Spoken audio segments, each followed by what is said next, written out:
Today, we are talking about healing and breaking the trauma cycle in your family. It is a really interesting discussion you are not going to want to miss.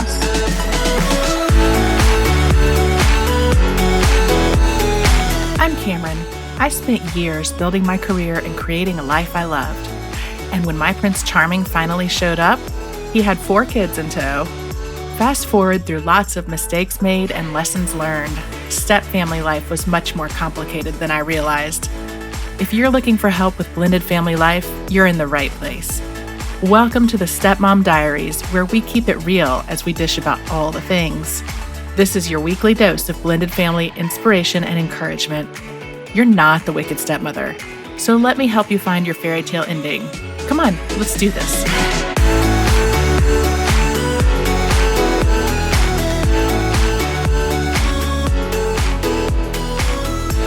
Welcome. Today's discussion is really interesting about healing and addressing relational trauma.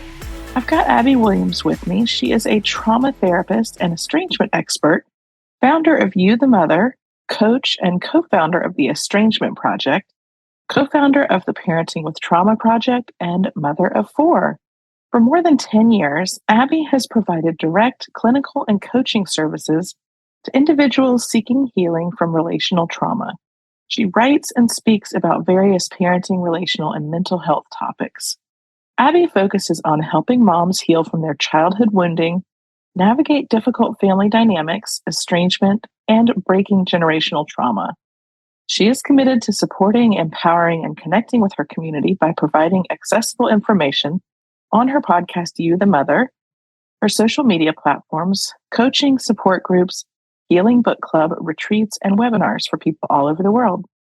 She has been featured by PopSugar, Parents, SheKnows, and Romper, and was named a top 50 parenting podcast by Podcast Magazine. Abbey navigates her blended family and co-parenting life in Cincinnati, Ohio, with her husband, 4 kids, and 2 sister labs. So let's dive in with Abbey. Abbey, I'm so excited that you're here. Thank you so much for inviting me and having me on. I'm so excited to be here. Yes. And we are recording this before the Stepmom Summit, but I think it's going to be airing after the summit. So thank you for speaking at this year's summit. We're so excited to have you. What an amazing, product that you're putting out there for people though, and I've seen the lineup. There's so many amazing speakers joining the summit this year. And it's crazy this year. We all just need all the support we can get. So just, totally different pockets. It's so important. So thanks for putting that together. Yes, totally. So I always like to start by asking my guests their origin story. Yeah. And so I know you do all of this parenting work with moms and you're in a blended family, but you also started out as a young single mom. So give us your origin story. How did you have a blended family now. How'd you get here? Yeah. So I had a wonderful, unexpected surprise halfway through my bachelor's degree. So I was 20 years old when I found out I was pregnant with my first. I was 21 when he was born. And me and his father were both very young. We were both not financially so stable. And we were just kind of figuring out what are we doing with our life, as most young 20-year-old people. Yeah. So I was really lucky. He was a summer baby. I didn't take any time off of school to have him. So I did complete my degree. I spent the first year of my oldest life with his father. We moved in together. I would call us more like roommates though than actual in a relationship people. But we wanted to make sure that we were both there for all of his firsts and all of his milestones. That first year of life is just so much is changing so quickly. Neither one of us wanted to miss out. We celebrated his first birthday together under one roof. And then shortly thereafter, I moved out. I graduated with my bachelor's degree, I think when he was 2. I think it took me 1 extra year. And then I went on as a single mom to get my master's in social work. I'm now a licensed therapist, a licensed social worker. And halfway through maybe my master's degree is when I met my husband in the middle of a music festival that neither one of us were supposed to be at. I love that. Fate just brought us together. We were married the following year at that same music festival. And now we have 3 children together. So we have 4 children all together. Our beautiful blended family. Me and my older son's father, we've been co-parenting pretty seamlessly. And I kind of like try and put the little like, don't compare different co-parenting relationships, right? We are definitely unique. I think that just the both of us starting out so young, it definitely could have gone a completely different way. But I think the both of us were really just focused on how are we going to make sure that we make it, you know, kind of starting out a couple steps behind, you know, and I think just making sure that we do end up in a place where we are financially secure. We are able to give this child the life that we wanted to give him. And we've both done an amazing job of doing that. But we couldn't be fighting each other and building our lives at the same time. So we kind of just got on the same page. We've never That's amazing. And it's very unique and not common, I think, in the co-parenting realm. So like I said, do not compare. But you know, it's been really beautiful. We've never been in a courtroom. We've really just figured out everything with each other. I've never received any kind of child support or anything. We've just split everything 50-50, which has been such an amazing blessing. I don't know how either one of us would have landed where we are today had we not been able to come on the same page and do some of those things. But, you know, childcare, medical bills, you know, things like that. We just kind of sent a message like, hey, you owe me this much, or hey, tuition's due, here's your portion, you know, and we've just always been able to make that work. His dad has recently, he got engaged last summer. So he's been engaged for almost a year now. He moved in with her and her 2 children in October of 23. And so that's a whole nother component to the blended family. His like blended family in both. My oldest does. He's got 2 houses now with the steps, and you know, he's got 2 new step siblings and a stepmom, and he's got a stepdad here and his half siblings here, and he's got lots of people to love him. But again, I think over there it's been pretty seamless. I think they had, you know, some hard stuff, I think, blending them all together, everybody just kind of getting used to each other maybe in the beginning of that move. But it seems like things have really settled. I think all the kids over there get along really well. She's really great. I think, you know, the 4 of us parents all together parent pretty well, get along pretty well. We all sit together at ball games and we celebrate his birthday together every year. We've taken pictures at the pumpkin patch every year of Oliver's life together. So we've kind of created some of those traditions that we can all be a part of. And it doesn't mean that everything's been like smooth sailing, no drama. You love everybody all the time. There's definitely reasons why we are together, right? We weren't each other's people. But, you know, I think that we've done a really good job of just making sure that he is at the center and not putting him in the middle, but making sure he's in the center, right? Yeah. And so just all of our decisions and, you know, things that we're doing, ways that we're approaching things are always just keeping him at the middle and not our emotions. We've definitely gone through different stuff over the years where I'm sure he's had feelings, I've had feelings.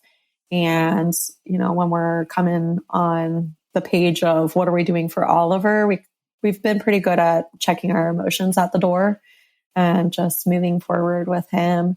But I think it's been great. He's been the biggest blessing of my life, and he's got a lot of parents in his life that love him. I do now. He's about to be 14, which is like so wild. And you just like look back like, oh my gosh, I can't believe I've made it to where I am today. Totally. Look back at like that young girl, like, oh my gosh, I don't even know her anymore. She has come a long way, but I think, I constantly am checking in on him at this stage of life, particularly. I didn't grow up in a family where my parents are divorced now, but they didn't divorce until I was a senior in high school. So I never lived that life of going between two homes and, step parents and blended families. I've never lived that life. And so for me, I'm like, I don't know what that's like. So I'm constantly like checking in on him, even more so now, I think, as he's entering some of these teen years. Hey, the teen years are tricky. And I think that there can get some feelings with some of the step parents in some of these years. I think they're just going through some stuff, and it's pretty age appropriate that they're going through some stuff, but just checking in. Hey, how are you feeling? I've had to have some conversations, I think, with my husband here recently as we're entering some of these teen years of maybe just let me handle certain conversations right now.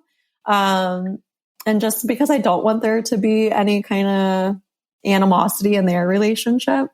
And I can kind of see where maybe some of that could come up between the two of them. But I think that's important, right? I mean, I think, that's important for their relationship and to allow them to bond and stuff. Yeah. But so I want them to have that good relationship and not it to turn into but you're not my dad, or, I don't want that kind of stuff to creep in. So I'm just like, how can we just keep it? What's so interesting, most of the guests that I have on the podcast are stepmoms, and they're not all stepmoms, but you bring a unique perspective, right? Because you do have this blended family. Yeah. And so I'm curious to talk to you as being the mom. Mm-hmm. What were your feelings when you found out that he was getting a stepmom? And I know that there can be, even when everybody gets along, there can be fears with mom in terms of is she going to take my place? Or, how is this going to go? Is she going to be nice to him? What's the, you know what I mean? I think it's a blessing that it's happening now. Yeah. I think previous versions of myself, and to be fully transparent, I've done a lot of my own healing work over the past decade. I'm estranged from my mother. I have a lot of my own dysfunctional family system, family origin stuff that I've been healing from individually. And so I think there's definitely past versions of Abbey, and I don't know, where maybe I wouldn't have been as receptive as I am right now. Right now, I think I'm very welcoming and, hey, hi, and I'm just so excited that she's here. But I don't know that I would have been like that in previous versions of myself. I hope I would have been, but in full transparency, I think I've done so much growth and so much healing over the past decade that it is just a lot easier right now. I will say that my co-parent, Oliver's dad, he has been so supportive and so welcoming of anybody I've brought in. I had one serious partner before my husband, and both him and my husband now, my co-parent, was so welcoming, so inclusive with them. They were invited to donuts with dads at school, and they were invited. That's amazing. My husband and my co-parent both coached multiple teams of Oliver's together. Wow. And so they have been really just so great that I don't know, now that I'm backpedaling, maybe I would have been so great. It wouldn't have been fair for me, I think, had I not given that same grace. But that doesn't make it any easier, right? Easy. I do think that I just kind of approach it that it's more people to love my kid. Which is a great viewpoint, right? I wish that more moms had that. I mean, I think that I wish that we would be like that right now, especially. I could understand maybe previous generations why maybe there was more feelings around it. But I think especially right now in our modern motherhood, our modern society, what we're going through right now, you're watching just the support of the families is shifting. It's changing.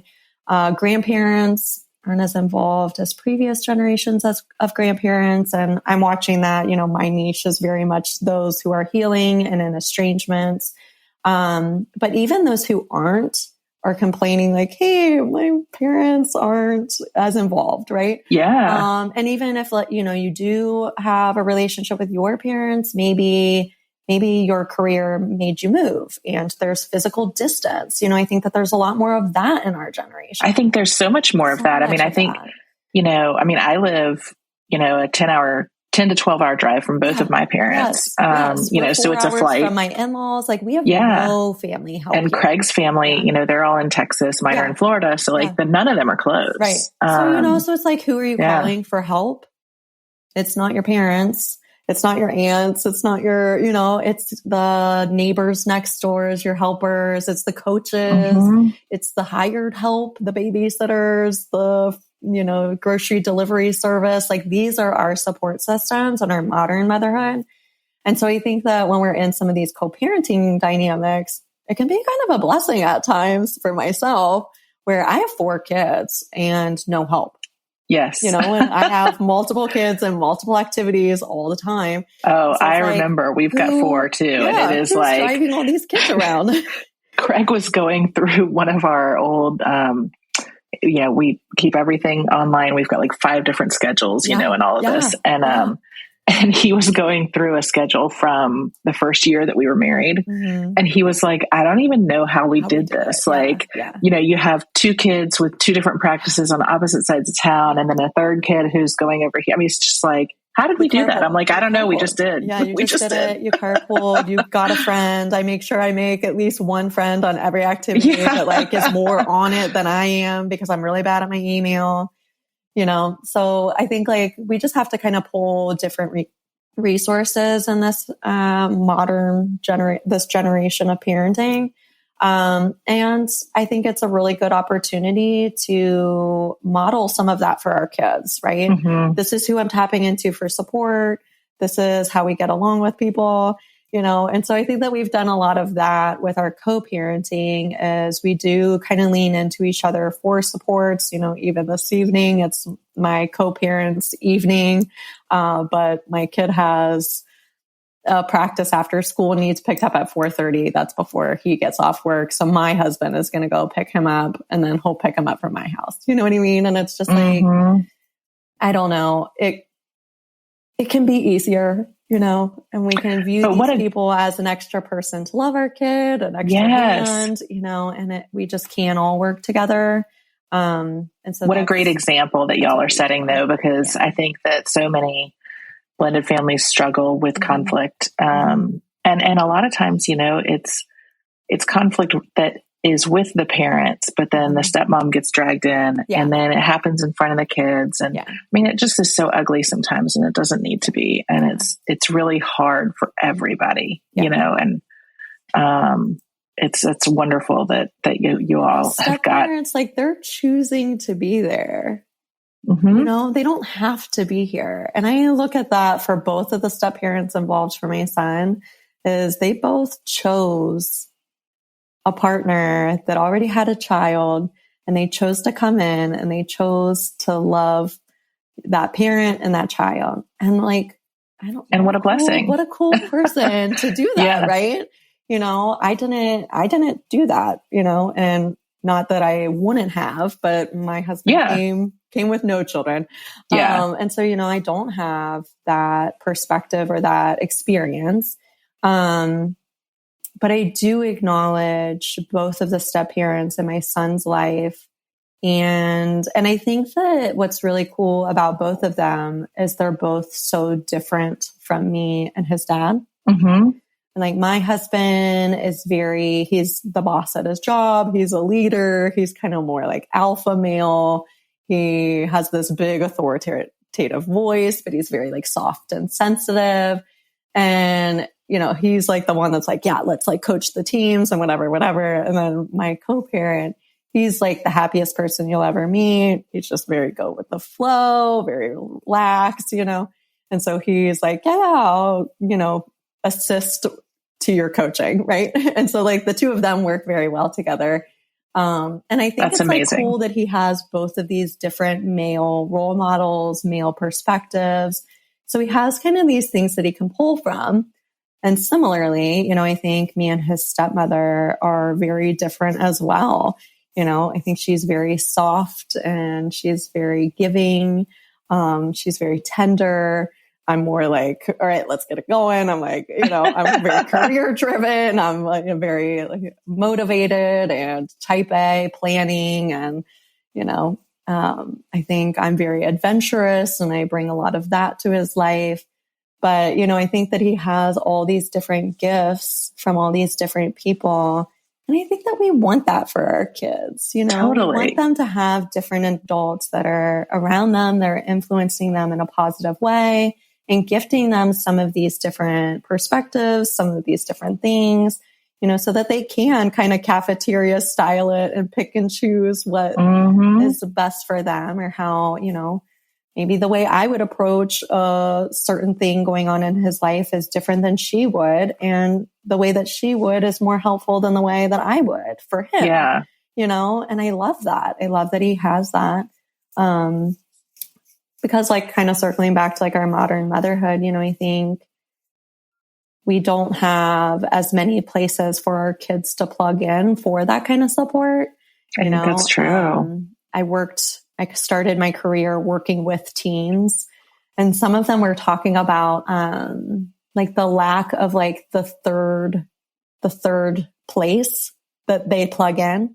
And so like when we were growing up, it was like we had home, we had school, and then you had like a third place where you could go kind of unsupervised and hang with your peers, or you could go and hang with other adults. Right.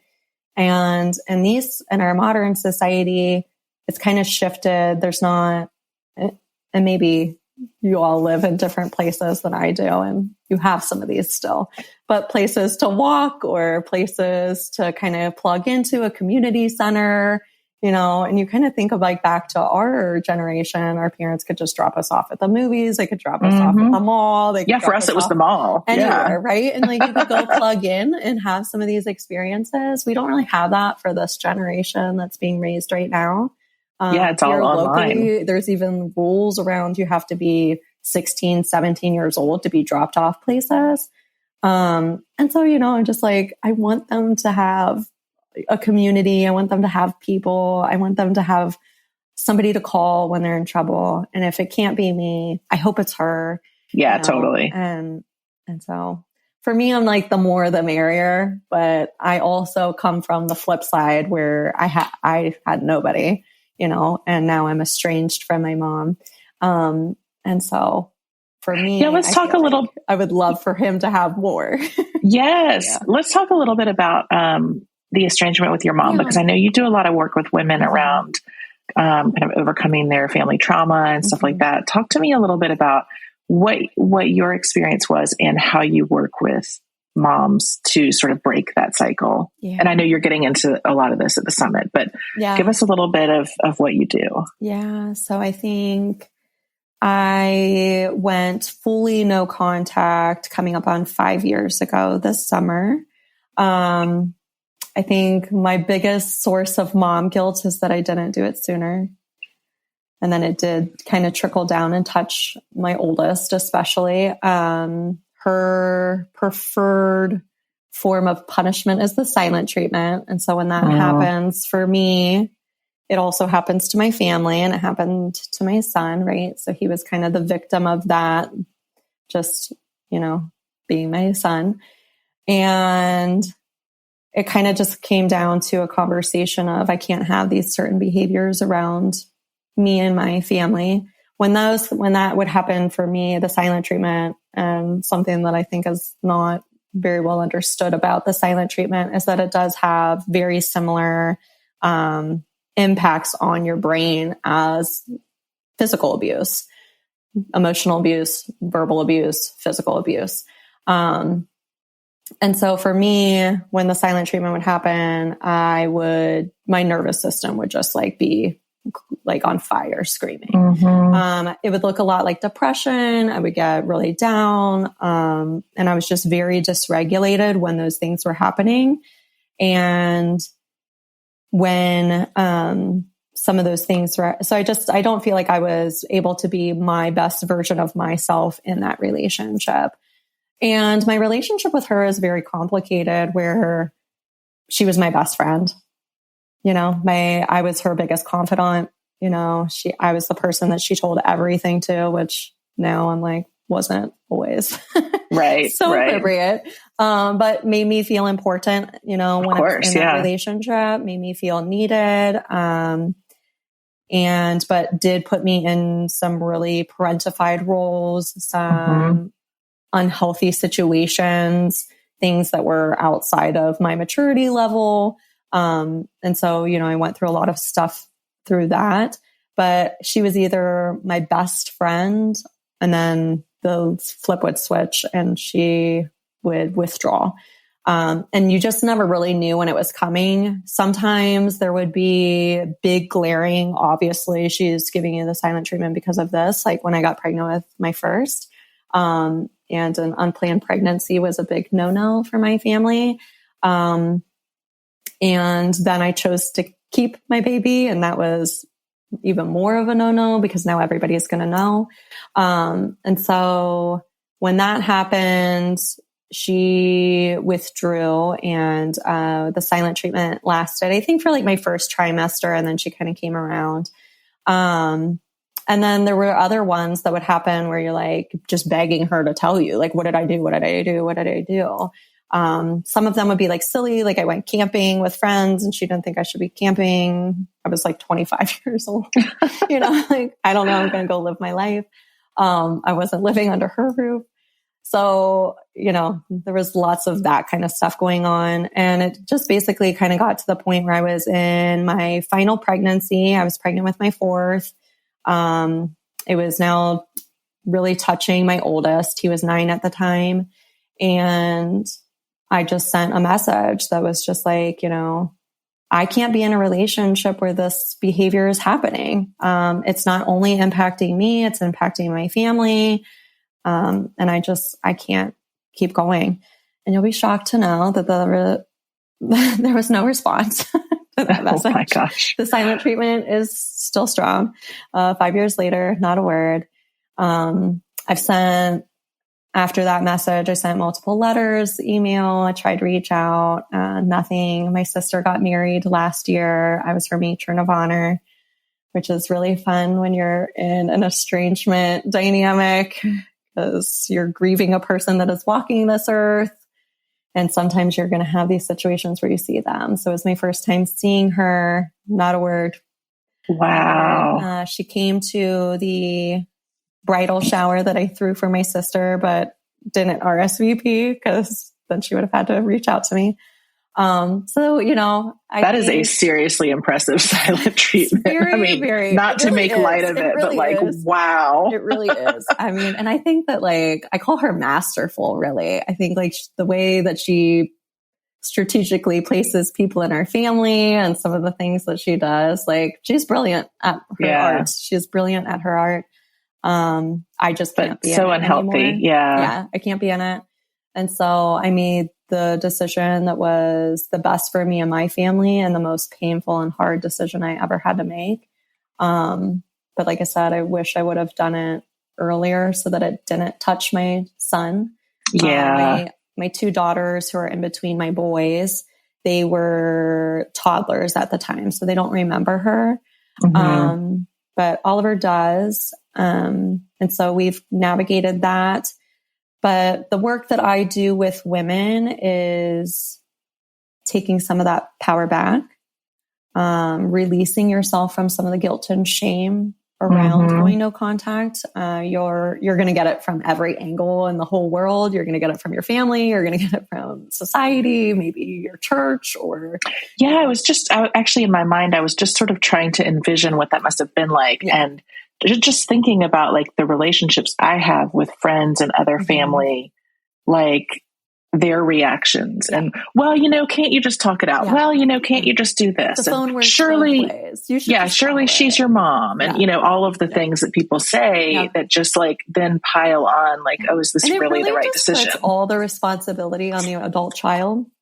Mm-hmm. And that's like, in working with these women and reading my DMs and reading the comments on some of the things that I'll post, you know, from that generation above us, or from, you know, people even in our own generation that just like can't wrap their mind around it because they don't have that kind of parent. Mm-hmm. I think the blame gets put mostly on the adult children. The responsibility gets put mostly on the adult children because it's us going no contact. And what you don't see is the decades worth of stuff that led there, you know, and even me just like kind of sharing like a little bit of my story, you know, like how long of a little snippet did I give you? 5 minutes, yeah. like 2 minutes, you know what I mean? And like how much there was totally under that, you know, there's so much there that I know that she is your mother, he is your father, but no person has the right to treat you that way. You don't deserve to be in healthy relationships, especially with your mother, especially with your father. And if those are not healthy relationships for you, and the last resort is to walk away, you have to make the healthiest choices for you, especially if you're a parent. You know, because we have to give our kids the best version of ourselves. Totally. I think it's important to be modeling what healthy boundaries look like for our children. And so a lot of the work that I do is kind of untangling ourselves from some of those things, healing our mother wound, healing our core wounding. There's, you know, core wounding beliefs and things that we're carrying around inside of us that then impact all of our other relationships, maybe a relationship with work, food, you know, other kinds of things too. And then, you know, taking it a step further, I work with people on being the cycle breaker in your family and not repeating some of those cycles. You know, I can look at my, you know, family lineage, and it wasn't just my mom, you know, and I actually have a ton of understanding and compassion for my mother. Her upbringing was rough. You know, she has a lot of her own trauma, a lot of her own unhealed trauma. And I think, you know, that's why she is the way that she is. And I can understand that, and I can have compassion for that. And I can still choose that it's not healthy for me to be in that. Yeah, both things can be true. You know? Absolutely. And so being the cycle breaker in your family, not repeating those patterns, what to do when your mother does come out of your mouth, what to do when you do want to do those things to your own kids. Why am I a monster? Right? You're not a monster. Those things are just like deeply imprinted on our blueprint, right? That's what you saw. That was what was modeled for you. That's all you know. That's what's familiar. And our bodies are so cool that we seek familiar. But when we come from some of these dysfunctional family systems, I wish we could be like, dear body, seek a new familiar. Well, and I hope that with, you know, I think we're at least close to the same generation. I think I'm a little older, but I hope that with our kids, some of that will get better because, you know, I don't know how it was when you were growing up. When I was growing up, if a kid at my school was in therapy, they were weird. Something was wrong with them. You know, it wasn't like shunning, but you were kind of like, oh, what's going on with her, you know? And now it is so much more accepted. And like my parents got divorced when I was 9. I think I talked to our priest like once, like I would have completely benefited from therapy at that point in time. And now, of course, like all 4 of my stepkids have been in therapy. Like we are in therapy. Like we are huge fans of therapy. Everybody should be in therapy. Everyone should be in therapy because we're all dealing with stuff right now. I know. So I don't know. Do you think that there's hope for the next generations to break some of these cycles and get over some of this stuff? I do. The only thing that I worry about is I think that like when we're making changes, sometimes we have a tendency of swinging the pendulum too far overcorrecting. Right? And I think like, you know, you watch that play out in lots of, you know, political climate, like, you know, everywhere, right? You watch some of those things happen. And so I worry about that with like the cycle breaking, and I worry about the pressure that I love that all this stuff is being talked about and is like so mainstream right now. We know what that word means. It's all over the internet. It's all over social media. You know, your favorite therapists are talking about it on Instagram, whatever. You know, so I love that this is becoming known. We know what our inner child is, you know, some of these words. But I worry about the pressure that it puts on parents to break every single cycle, you know, and to be perfect. And we're not. And we're going to do something. All of our kids are going to come out of their childhood with some wounding. It's just not preventable. We're all messy and perfect. We're all messy and perfect humans. So I just like really want to drive it home that the goal is not to be a perfect parent. And the goal wasn't for my parents to be perfect parents. The goal is to show up messy and acknowledge it, right? Yeah. When you mess up, acknowledge it. Hey, when we were trying to get out the door earlier, I hadn't eaten breakfast. I was at my wit's end and I snapped at y'all and I'm really sorry. I shouldn't have talked to you the way that I did, right? And we can just show up and just be our messy selves and acknowledge it, apologize, maybe change some behaviors. Make sure we eat in the morning so that we're not so snappy, right? You know, and kind of notice our behaviors and notice some of our patterns, you know, and make small changes. I did a project course with a couple other clinicians and Chaz Lewis. He's Mr. Chaz over on Instagram. He's fabulous. If you're not following him, go give him a follow. But he was talking about cycle breaking in one of our things together. And he was talking about, you know, being the first generation cycle breaker in your family is like being the first iPhone. That thing was so cool when it came out. It could do everything that like had never been done before. Yeah. And then the next one came and it was even better. And then the next one came and now I have the newest one and I don't even know what number it is. You know what I mean? What number are we on? 15, 16? I don't even know. Yeah. But there's been so many updates, right? And that's I love like, that. If you analogy, are the first generation cycle breaker, you don't have to be the fanciest model.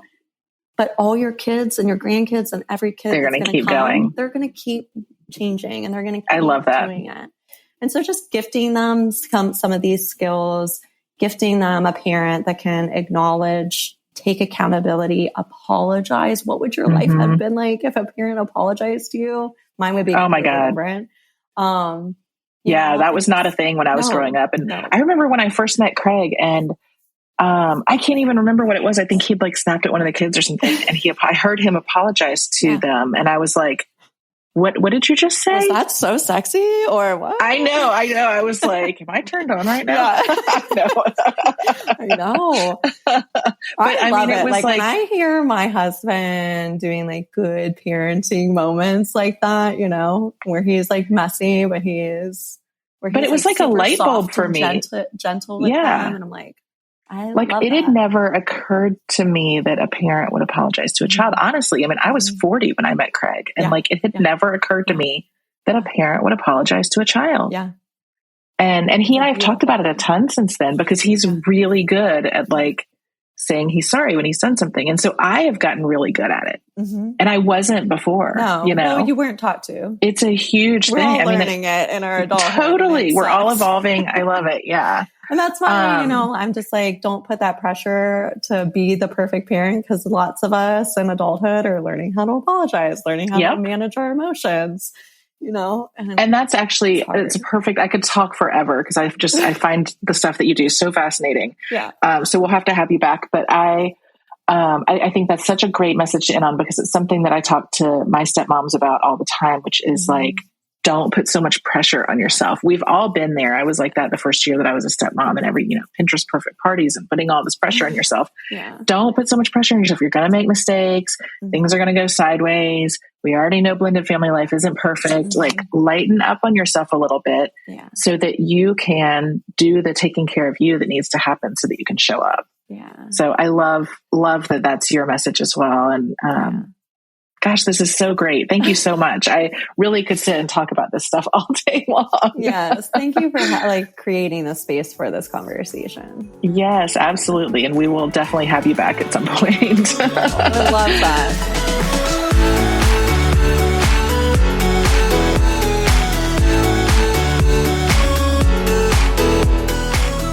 that's it for this week. If you've enjoyed our chat, I hope you'll help spread the word. Share this episode with friends and head on over to wherever you listen to podcasts and leave me a review. And don't forget, for more great stepmom content, head on over to thiscustomlife.com and follow me on social media. Just search This Custom Life on Facebook, Instagram, Twitter, and Pinterest. Until next time, you keep being you and know that we are in this together. See you here next week.